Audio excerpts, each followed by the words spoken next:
আসসালামু আলাইকুম 2024 সালের এইচএসসি শিক্ষার্থী বন্ধুরা, আশা করি সবাই ভালো আছো। তোমাদের একটি নতুন আপডেট আসছে, সেটি হচ্ছে দেখো একটা তোমাদের নতুন একটি রুটিন প্রকাশিত হয়েছে। এই রুটিনটি কতটুকু সত্য সেটা আগে যাচাই করব। এটা ব্যাপক পরিমাণ ভাইরাল হয়েছে রুটিনটি ফেসবুক এবং অন্যান্য যোগাযোগ মাধ্যমে। দেখো তোমাদের নতুন করে পরীক্ষা আরম্ভ হবে ভূগোল দিয়ে 21 তারিখ থেকে। এখন এই রুটিনটি হচ্ছে 10 তারিখে প্রকাশিত হয়েছে, অর্থাৎ গতকালকে প্রকাশিত হয়েছে। এটা কতটুকু সত্য সেটা দেখব। দেখো আমি বলছি, যাচাই করে বলছি, এটা হচ্ছে সম্পূর্ণ ভুয়া একটি রুটিন। যারা পেয়েছো তারা তোমাদের গ্যালারি থেকে এটা ডিলিট করে ফেলো, এটা সেভ করবে না এবং ফলো করবে না। কারণ হচ্ছে একটু দেখো, যাচাই করে আমরা দেখি।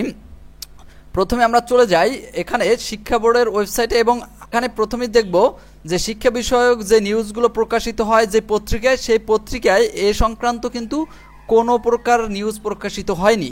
এবং আরেকটা বিষয় হচ্ছে শিক্ষা বোর্ডের ওয়েবসাইটে চলে গেলাম সরাসরি। এখানে তোমরা প্রফেসর তপন কুমার সরকারের ছবিও দেখতে পাচ্ছ। এটা হচ্ছে তোমাদের শিক্ষা বোর্ডের ওয়েবসাইট। এখানে এইচএসসি কর্নারে যদি আমরা যাই, এইচএসসি কর্নারে গেলে এখানে আমরা সুস্পষ্টভাবে দেখতে পাচ্ছি সর্বশেষ তোমাদের যে আপডেটটা আসছে সেটা হচ্ছে 7 তারিখে আগস্ট মাসের। সেটি হলো তোমাদের 11 তারিখে পরীক্ষা নেওয়ার কথা ছিল আগস্ট মাসের, সেইটা স্থগিত করেছে সেই নোটিশটি। এরপরে কিন্তু আর কোনো নোটিশ দেওয়া হয়নি এইচএসসি পরীক্ষা নিয়ে।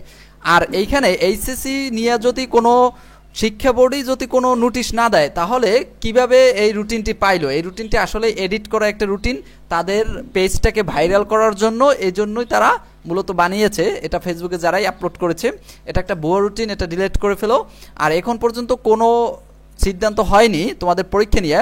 তোমাদের পরীক্ষা নিয়ে যখনই সিদ্ধান্ত হবে সাথে সাথে আমি জানিয়ে দিব। আর মিটিং চলছে, পরীক্ষাটা কি করবে, অটো পাস দিবে নাকি পরীক্ষা নিবে, এটা নিয়ে মিটিং চলতেছে। তারা যে চূড়ান্ত সিদ্ধান্ত যেটা দিবে সেটার সাথে সাথে তোমাদের ভিডিও করে দিব। চ্যানেলটি সাবস্ক্রাইব করে রাখো এবং ভিডিওতে একটি লাইক করে রাখো। সকলকে ধন্যবাদ।